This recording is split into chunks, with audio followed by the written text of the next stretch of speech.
all these little mini interests end up bundling up into something. And then as you get older and gain more experience, you learn how to connect the dots a lot more. Welcome to the 9 to 5 Quitters Club, the podcast uncovering the creator entrepreneurs at the forefront of a work revolution and calling the shots when it comes to how they spend their time. Today we're talking with Brett Dashevsky, a trailblazer in the creator economy and founder of Creator Economy NYC, a platform that unites creators and brands through dynamic live events. From launching a successful healthcare newsletter to becoming a key figure in New York's creator scene while simultaneously working as head of content creators at Kickstarter, Brett's journey is a prime example of the endless possibilities that exist within this burgeoning industry. We'll cover Brett's somewhat accidental journey to being a creator. I didn't even realize that we're in the media world, that we're in this creator space. We're just doing the Instagram and a newsletter. I don't even know how you define that. How he sees more people incorporating content creation into their everyday life. So I think we're going to see a big trend of people realizing that they can be content creators as a side gig and it's a creative outlet on the side. And make sure to stick around till the end for some valuable advice for how to break into being a creator, whatever you want your influence to be. Talk about what you're building. It's not about who does it first. It's about usually the person who does it the loudest. Chatting with Brett was a strong reminder. There's endless ways to leverage your platform to build community, either online or in person. Let's dive in, and we hope you enjoy this conversation with Brett Dashevsky.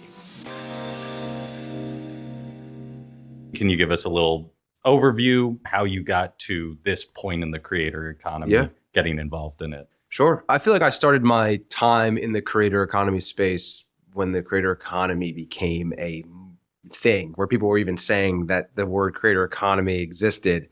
And that goes back to 2019. I started a blog with my brothers that was called Dash Forward. And we were just going to publish regular stuff and blogs and thoughts on things that interested us. And at the time for me, it was like technology. I always loved technology and social media, but I never understood where a career path would be for me in that, just given the fact that I wasn't an engineer. And then ultimately learned about the world of like project and product management would be a place for me to enter into. And so when I was in college in 2019, my senior year, I got a job at Capital One doing project management. So that was my way into the tech world. And I thought that was really cool. And I thought that maybe I could pivot into one of the platforms after that. And still doing this blog with my brothers. My older brother, who was in med school at the time, his first year, approached me in, I think it was like December of 2019, about the fact that he wanted to start a newsletter covering like the healthcare industry, because he recognized that when starting med school, everyone knew so much about the human body systems, but knew nothing about the actual healthcare system. So him being an entrepreneurial person and me being in this entrepreneurial mindset, he was like, I'm going to start this newsletter, whatever, it's for fun. And I subscribed to it. And I was like, oh, I want to help brand it and market it and maybe do some social media work, as I did a little bit of that in college. And so given the fact that I had a job and my second, half of my senior year, I could kind of dive more into this, we started to do that. And we ultimately started to build like this morning brew for healthcare. COVID hit. And so there was a demand for healthcare news and information. And so we just kept chugging along, and we ultimately built out a team with some contractors. And at the time, I didn't even realize that like we're in the media world, that we're in this creator space, right? Because I was just like, oh no, we're just doing the Instagram and a newsletter. I don't even know how you define that or what industry it's in. It's not finance, right? I was doing that for a little bit. And then my job started at Capital One. And fortunately, I was working from home. I pretty much spent a lot of time working on Healthcare Huddle, and it gained a lot of traction. And this is when newsletters were gaining a lot of popularity. And ultimately, the past president of the Hustle, which was another newsletter out there, approached us and wanted to come on as an advisor or investor to Healthcare Huddle. That was the name of the brand. And we brought him on as an advisor. And a couple months later, he goes and he approaches us that he's starting his own newsletter media creator economy company. And he wants us, Healthcare Huddle, to be a part of it as one of like the founding brands underneath it, because the whole idea of the company, it was called Workweek, would be a collective of industry experts with newsletters and podcasts and stuff. And my brother, who was writing the newsletter, would be that industry expert. And I saw this as my big entrance into the creator economy. And so I took a risk and left my cushy job at Capital One. And we were ultimately acqui-hired a year and a half after starting Healthcare Huddle in November of 2022. Yeah, it was 2022, to then join Workweek. And I was just excited because I'm like, this is a way for me to now continue to build my personal brand in this space. I get to work with this team of past people who worked at the Hustle. And I made a goal when I joined Workweek that I wanted to make a name for myself in this space and really show my knowledge and excitement and passion for working with creators and working with operators that are building here. And so I helped take a couple of our newsletters from 0 to 1. I then was a creator manager there, managing some of our actual talent. And then ultimately in 2023, when I moved to New York officially, because I was living in New Jersey at home, I wanted to just connect with people more in real life. And that's when I started Creator Economy NYC while at Workweek. That started out as just a bar meetup at Hair of the Dog in Lower East Side. And I knew from working with content creators that the best way to grow is through consistency. And so I made a goal that I would host one event a month, just a bar meetup. I was like, it's going to be low lift for me. I just want to bring people together. But there ended up being a really great demand for this thing. And little did I know that it would start to gain traction and that sponsors and companies would want to get more involved in it. And I started to host bar meetups that then led to mixer events at other venues that then led to actual interview and panel type events. And here I was turning into a creator myself, but like an in real life creator that you're not going to go view Brett's podcast or interview on YouTube or something. You're going to view it in real life. And so I was taking like what was not really novel, but what we're also used to is like this in real life connection and started to build on that. And then I ultimately left Workweek in 2023, this past November. They went through a round of layoffs and I was part of that. And you always hear when people get laid off or something, oh, it was like meant to be. It was a great situation. And I felt that immediately when I heard the news. I'm like, all right, it's go time. I've been wanting to lean more into my own projects and here's a time for me to do it. And I just started to fire off from there. And so this year, 2024, has been a huge boost for Creator Economy NYC. We've been hosting more legitimate events. The events themselves attract over 400 RSVPs. We're filling rooms up with over 100 people each time. We're getting brands like Teachable involved.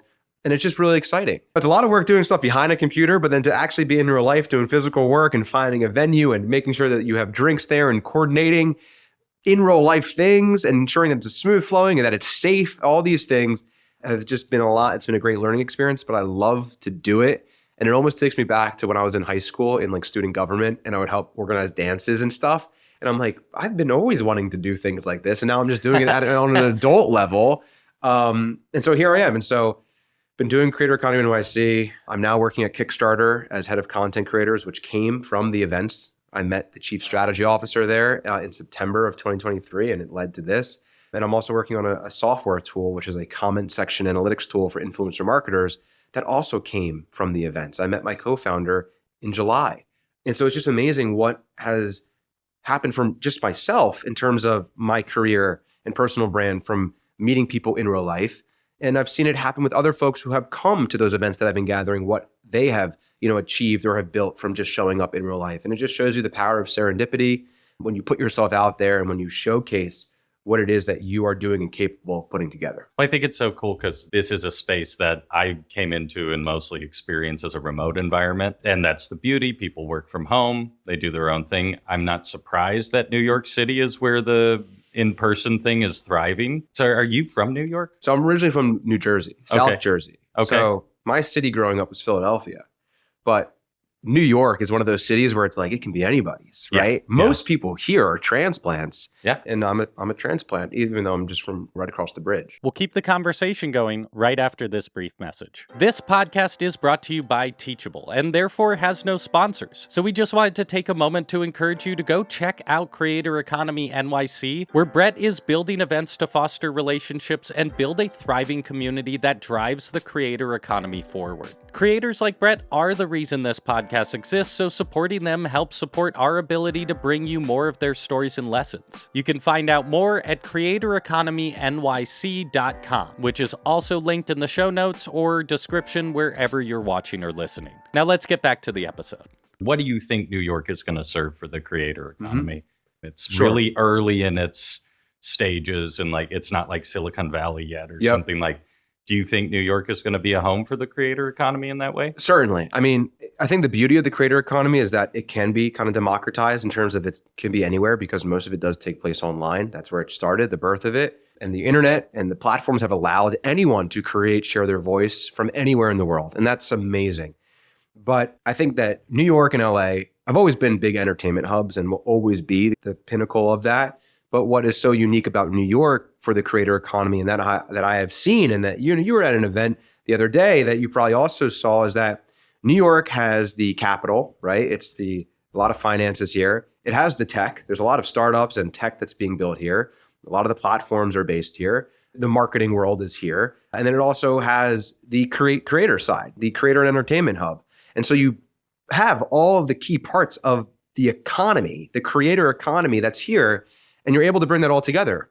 So brands can meet with agencies and marketers and meet with the creators, and then startups can get the funding they need to be building for creators and the marketers, right? And you have the tech that's being built. So everything is here that's ultimately building this new space where even if you go to a place like LA, it may skew a bit more creator heavy or influencer heavy. Influencer side. Yeah. Where in New York, I truly believe there's like an equal amount. And so when people ask me like, well, who's attending your events? Who's part of your community? I'm like, it's honestly like 1/3 creators, 1/3 marketers and operators, 1/3 founders and builders in this space. And so there's a really nice even mix. And I think that is what makes this place so attractive, not to mention the ease of meeting up in real life. I'm here right now. It was so easy to do that you don't get that elsewhere. And that's why I think that New York is very well positioned to be the capital for the creator economy.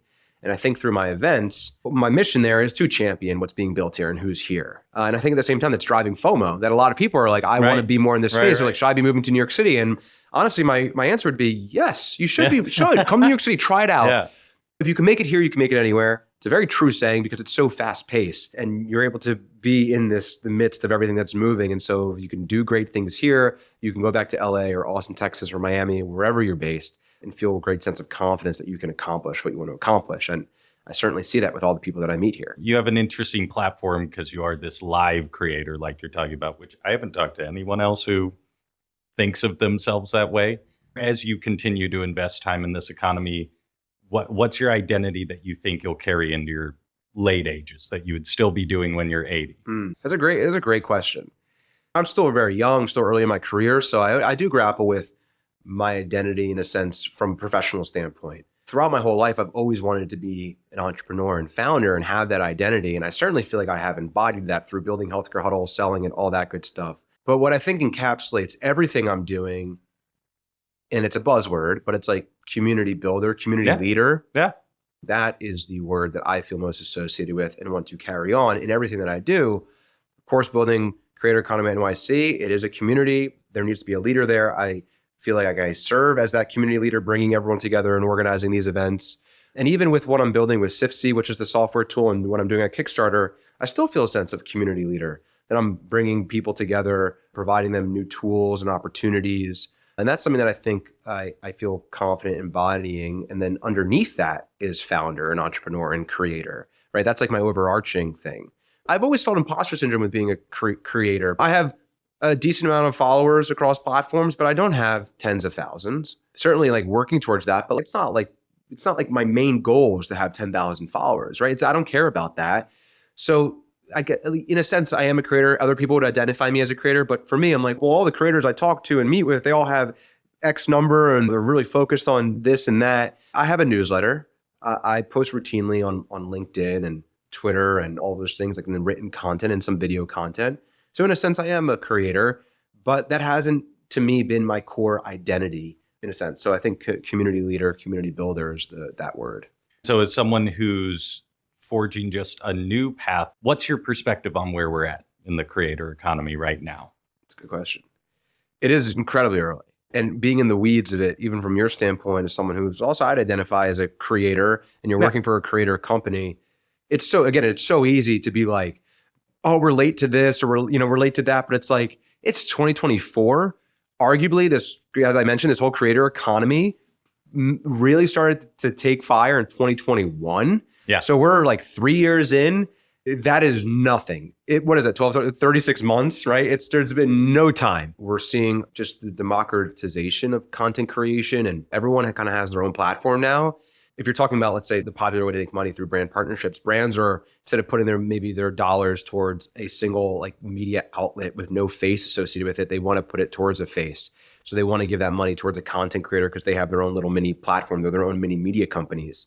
And media companies can make a lot of money, right? Because it pays to be seen and to have that distribution.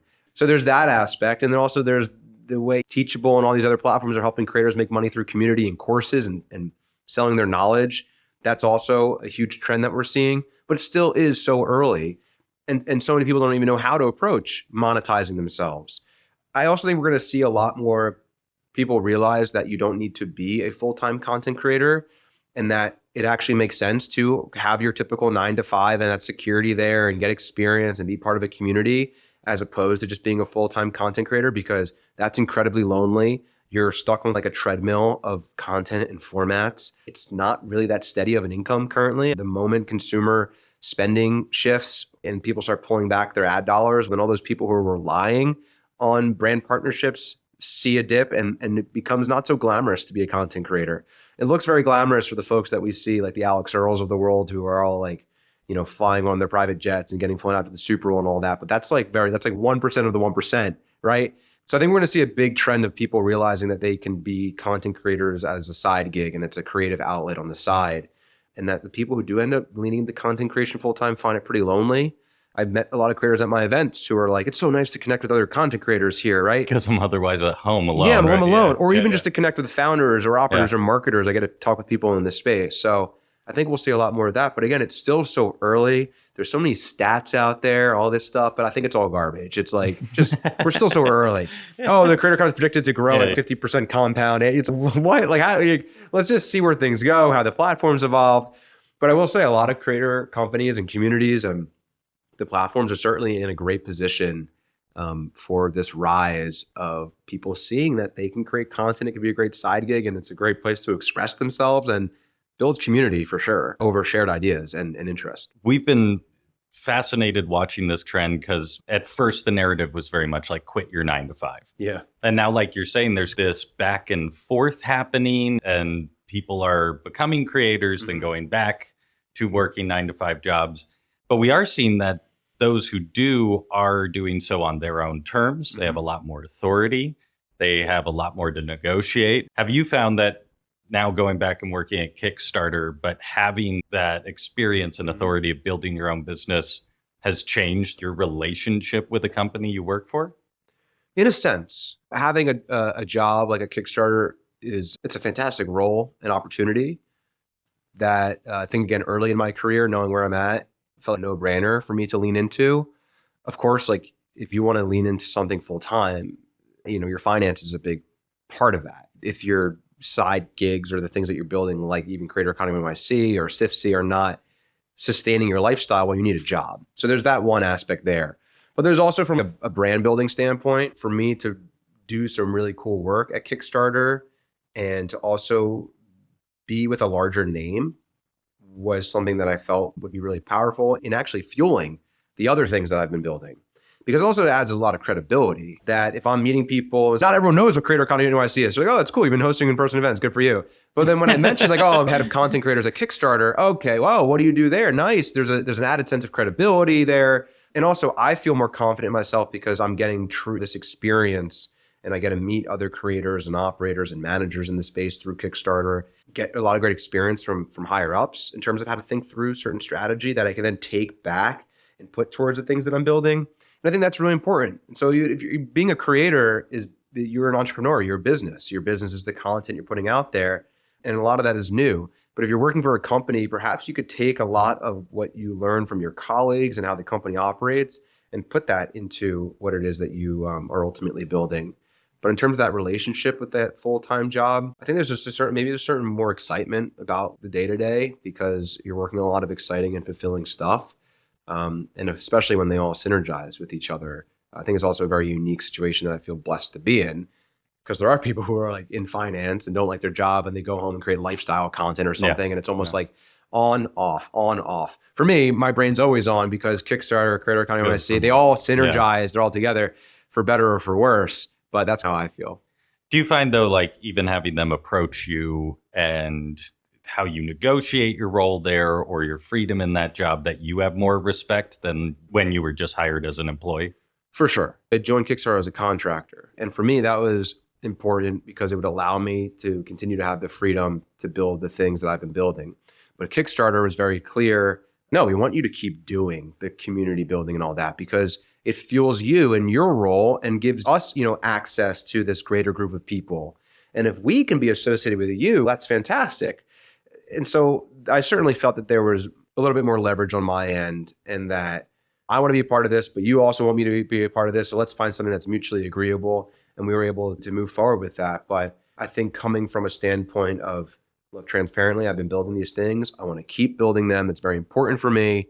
They were very supportive of that. And we're like, well, yeah, we met you at these things. We want you to keep doing it. That's also why we think you're a great fit for this role, because you're out there, you're very visible. And that's what we need for this head of content creators role. That was my experience too, kind of by chance, because that's served me more than a resume ever did, to have built my own business, however small. Coming to the table, knowing that I could go do something else has wildly changed how I interact with my job. Yeah, that's a great point. I felt a lot more confidence talking with them and feeling like I have actually something under my belt, which is also very unique for this early in my career. But I was like, I've built this community, built a media product that I sold. Like, I have actual accomplishments under my belt that I feel I can speak to. And then I can then translate the work I did for that into other areas. Like, I'm a self-starter, I'm a go-getter, I can figure it out. I don't need to be so looked over, let me do my thing. That instills a sense of confidence also in the company that's hiring you. I struggled for a little bit in terms of, I don't know what I've accomplished that I can speak to when I'm working at other just companies without building your own thing. And so that's why I always gravitated towards building my own thing. Even when I was at Workweek, for a little bit, I was very focused on Workweek and being part of that initial buildup. But then all of a sudden, being around a lot of creatives and go-getters, I started to get this itch. And then that led to me launching Creator Economy NYC, which, by the way, didn't happen like that. Like, I actually started a Twitter community when they had this Twitter community feature called the Creator Economy Club NYC. And that was in 2021. So I was ideating this for a little bit and then never knew what to do with it. And then I came up with this idea for a LinkedIn page called Creatorology, where I would share like creator tips and stuff. I was throwing shit at the wall and seeing what sticks. And then it ultimately led into Creator Economy NYC. And so I think that's an important thing for people to know, is that ideas come and go, and then you build on top of all those until ultimately like you filter through, and then the one thing sticks. Let's say Amazon, right? There was probably a couple different ideas that like Jeff Bezos had before it ultimately came to the idea of, I'm going to sell books online. But then that's the one that filtered through, which then filtered even more, or expanded into let's sell everything online. Well, now they still make all their money on web hosting. Yeah, it's not even the books online. Exactly. Yeah, so like the ideas just keep expanding. It wasn't just like that. It was like, it's like a lot of iteration of ideas. And so I almost think if I never even started that Twitter community thing or Creatorology or whatever else I was ideating, would I ever be doing Creator Economy NYC? And there was another thing I wanted to start called Creator Coffee, which would have been like a Twitter Spaces segment. I just never leaned into it. But the fact that I was ideating all of that, building up to something bigger that maybe was a bit more viable, and then I felt confident going after. Funny you say that, because I've been asking people this question so far. Was there this light bulb moment when you realized like this was going to be it? Or what was that moment when you decided to go in? And pretty much everyone's responded with that there wasn't a moment, that they were trying this, but then indicators said pretty soon they're finding this is where their energy is well placed. When you chose live events, you had mentioned earlier that like as a kid, you liked that energy of bringing people together. Was that an impetus, or was it also just part of the snowball? I think it may have been part of the snowball in general. I love hosting. Like, I love hosting people. I like having people over and like showing them a good experience. I just really like all that. I don't know if I was thinking about that when I started the meetups. I just wanted to be a connector and meet people in this space. But then I ultimately realized like I can actually tap into like my taste to put on a really great event. And so what ultimately differentiates, let's say, me from someone else doing the same thing is that Brett is able to organize a better event, because I just like, maybe it's like that taste, right? And I think that's a big part of entrepreneurship, is like a lot of great founders have good taste in a sense. And a lot of great creators have good taste. I love to brand and design. And so that was a big thing. And I want the brand to feel good, feel related to New York. People feel a sense of like proudness when they see the colors and the little like marks that are associated with it. And I wanted it to feel legit and clean. It's like tapping into that. And I remember like in high school when I was doing dances and I would create the flyers, like I wanted like people to see the flyers and be like, oh, this looks fucking cool, right? And that's always been my thing. So, but like that just comes naturally. And I truly believe that first impressions are everything. First impressions are everything. So when you go to someone like a startup's website or something, like it should look good, because sometimes if it looks like too scrappy and whatever, you sometimes like overlook it in a sense. But when things look good, especially when you're just starting out, you can actually speed up your growth and traction a little bit. When creating like the flyers for the events, I want it to like look cool. So I think I started out originally like taking like a Subway sign going into a Subway, and then I put like Creator Economy NYC meetup on it, and it looked like, oh, like New York related and all that. And then now I've really leaned into like the black with the yellow, orange, and blue, and it just feels clean. But I think it's all a snowball together. All these little mini interests end up bundling up into something. And then as you get older and gain more experience, you learn how to connect the dots a lot more. You learn what you're good at and what you should really lean into. So for me, it's like, okay, I love branding and design. I'm leaning into that. I have good ideas in terms of like how like the actual in real life flow of the event should be and what's needed there. Just like small things, having stickers up front for people to see is like a great first touch point, little things that they can grab. Having some light bites and drinks, but like where are they set up? Mm-hmm. Putting them all the way in the back is a no-go, but putting them on the side when people are walking is like a thing of taste and just like understanding and observing when I go to other events. I've been to events where I'm like, I don't, that's like bad, like my negative feedback is like, that's not good. Look, no one's eating the food because it's all the way over there. But if they moved it here, so I take note of those things. And now I'm going like crazy when I go to in real life events. I'm thinking about all the things that I can implement at mine to just make them better and better.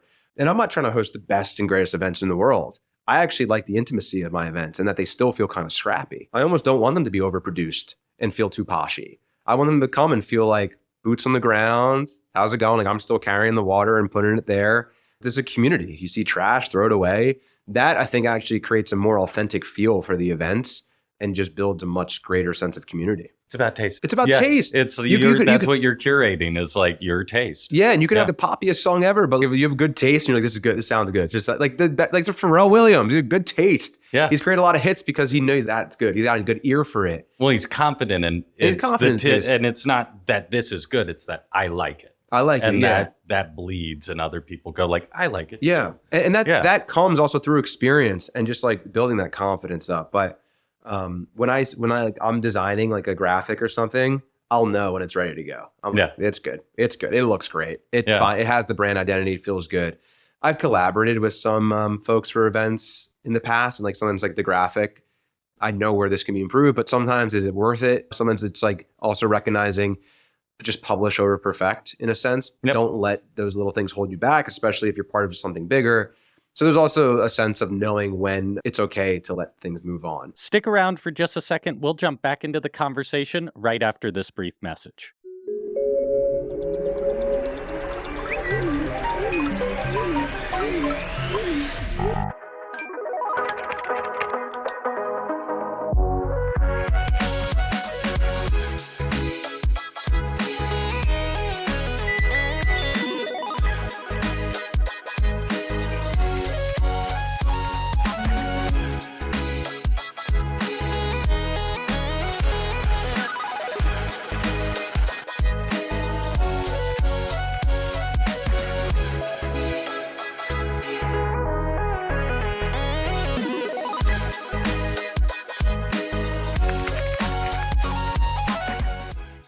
There's a lot of discussion, like especially like Steve Jobs talk, where it's nope. Like he was very like, no, this has to be perfect, blah blah blah. But I kind of like right now have a counter to that, where you can still have really high standards and want things to be great, while also knowing when it's like okay to let something go, and it don't let that aspect hold you back. It's not like you're what's the word like letting go of your standards. Just that no, you need to know what things are truly important to have a lot of like focus and care over. And don't let that hold you back from just keep moving forward. And that's a big advice I give to creators with content creation. I'm like, just publish it. Worry about the like perfecting and it being all amazing later. If like perfectionism becomes like the enemy of actually putting something out there, and you don't want that. Like a little counterpoint that I sometimes have in my mind. You have a really great format for your events where you're bringing like one of your sponsors in, someone who's supporting the economy with creators as well, and then facilitating that conversation. Are you finding that there's common gaps in those conversations, like that brands are missing what creators want, or what's the energy between those infrastructures trying to support creators and what creators actually want? Because I'm always suspicious creators are always going to be 10 feet ahead. It's funny because I actually had the direct experience with this when building Sifsy. which originally started out as like a comment section like tool for creators, where you can see your comment section. We'll give you a summary of it, and you can filter by like positive, neutral, and negative. And what we realized is that like creators don't really, this isn't something that like they necessarily need, at least the masses of creators. Like, and that's like a hard thing to realize. We're like, wait, they don't really, this is cool, it's dope tech, but they don't really need this. The larger creators maybe, but some people don't even want to look at their comment sections and stuff. But what we ended up learning through like research and feedback was that marketers actually, there's a really big need for them to go through the comment sections. It's not even their own material, but they need to find stuff in there, and we'll make it easy and find it for them and take away that manual work. But what I've seen as a common thing within the creator economy is people having these great ideas and great tools for creators, but not realizing that like creators are quite scrappy and that they want to operate on like the minimal viable product and just use a Google Sheet or something like that, which also like a lot of agencies we learned do a lot of their analytics in a Google Sheet. They're like, I'm not paying $50K for like an analytics tool. There's no need for that. So the things like that, just recognizing that aspect. I think a lot of great tools right now for creators help them make more money and help them grow versus helping with their workflow. I think Teachable is a great example. Like we literally have a platform that's going to help you make more money and help you grow your audience or get deeper with your audience. That's a great platform type of thing. And like creators don't really want to pay for anything that much unless they already have the money or know that they like the investment will pay off. But like paying like a subscription tool for like a creator focused like accounting software and just may not work necessarily for the smaller bunches. So I think just really understanding creators' needs is so important, and what type of creators, because not all creators are treated equal. And I think a lot of founders and marketers like lose sight of that. Like a creator who's like a small, medium-sized creator is actually so much different than a much larger creator, and the needs are different there. Who is your niche within the niche of creators? Cooking creators need a whole different set of tools than lifestyle creators. So I think that maybe we'll start to see tools that are specific to niches of creators. That's actually my biggest prediction. I think you're really onto something with live events being more and more a future, because also as creators gain more and more wealth, they'll travel, they'll invest in those things. And New York is special, but someone wanted to do this in Minneapolis or Nashville. Do you have any advice to avoid some of the mistakes you made or capitalize on some of your smart choices? Just to get started, don't try to like over-engineer it. Fortunately, I had early business experience that I knew when I started Creator Economy NYC. I had that mindset of publish over perfect. Let's just get it moving. And in many ways, I took the learnings I've learned from working with creators and being a creator myself was that publish over perfect, consistency. So those are two important things. Doesn't need to be big. It can be a group of 5 people. It can be a group of 10 people. Start there and then traction will come. Talk about what you're building. Don't be shy. Like it's not about who does it first. It's about usually the person who does it the loudest.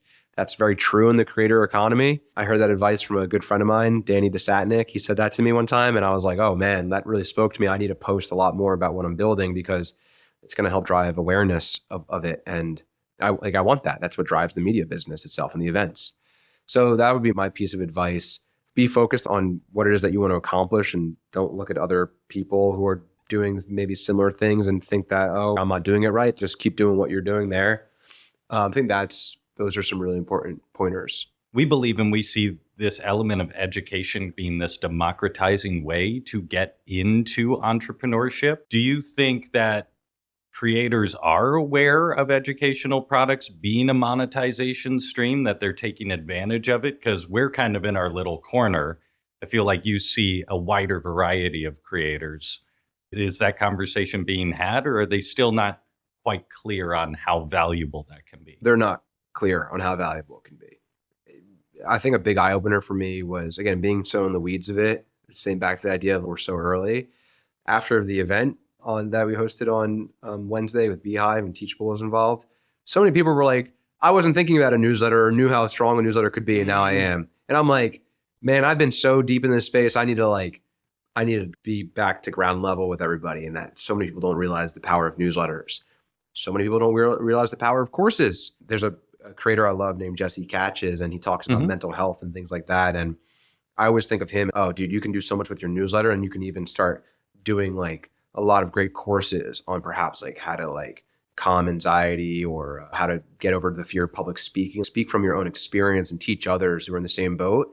And it's so much better coming from you who like genuinely deals with it. And also like I resonate with Jesse, right? Because I watch his content. Yeah. Right. Versus it being just like a random teacher on LinkedIn Learning. That's the thing. The people want to hear from people, not some random person. And so I think it's still very early and there's a lot of opportunity there.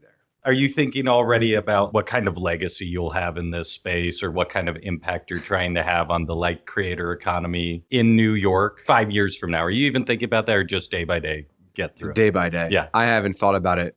I haven't thought about it ever. I sometimes don't even realize what I'm building and how it's impacting other people, that when I do hear about what someone gives me feedback or words of affirmation, I'm like, that's amazing to hear. That's so great. I didn't know people think that way about what it's building. Post-event, like I saw on LinkedIn, people posting, oh my God, I love Creator Economy NYC. And I'm like, I don't even know you. And you're talking about this thing that I built that I am just in the weeds of building day by day. And I think that goes back to like the authenticity and humbleness of it. It's not like trying to be authentic and humble with it. I'm just doing the day by day. We're organizing these like events people are interested in, but still just me. There's no one else, right? I have some people that have been helping more periodically, but even just as volunteers. But I have not thought once about a legacy or any of that stuff. You think you're going to stay in New York City?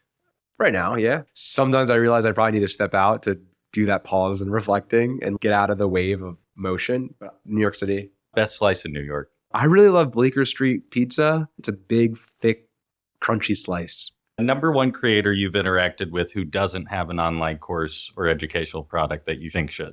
Jesse Catches, Tim Chisano. In near future, what are you most excited about? I'm most excited to see the growth of this community, the need for the tool that I've been building, which has been really fun, and just to see how the overall creator economy grows and how these individuals turn themselves into flourishing businesses that started just from them posting content. I think that's really cool to see. And we're still so early with a lot of people who just started. I think great examples are like, oh, look what Mr. Beast built. But it's like, I'm sure there'll be others that follow a similar trajectory. They're just still in their infancy. So I think being able to see that will be really exciting. And that's something I'm certainly excited about. And more in real life stuff. Like, let's get off the computer, let's chat. And my last point to say, I actually find like my most therapeutic, meditative time is when I'm at events and at my events, because I never touch my phone or devices. And I'm just like in the drive of talking to people, which can be very exhausting, but it's like a great feeling that I'm like, that was great. Like, didn't touch my devices, didn't scroll or anything. I just had genuine conversations, meeting people. And that just feels like something that obviously COVID took away for a little bit, and that is coming back. And I've seen so many more in real life stuff popping up, and it's great to see. I guess I just happened to have started it, a little bit earlier, but I love to see the fact that people are demanding that. Thank you for spending the time with us. Thank you. Brett is a great example of how community building can be used to challenge the conventions we hold around what work is and what it should be. I hope you learned as much as we did today, found something you can apply to your own life, and if nothing else, we're inspired by Brett's story to take a hard look at the 9-to-5 work you do and make sure that the way you work is working for you. If you want to join the thousands of other creative entrepreneurs who are building an income out of their impact, click the link in the description to join the club and learn how Teachable can help you do the same. And if you enjoyed this episode, don't forget to subscribe to the channel and check out our recommended next episode linked here. Thanks again for listening, and we'll catch you in the next one.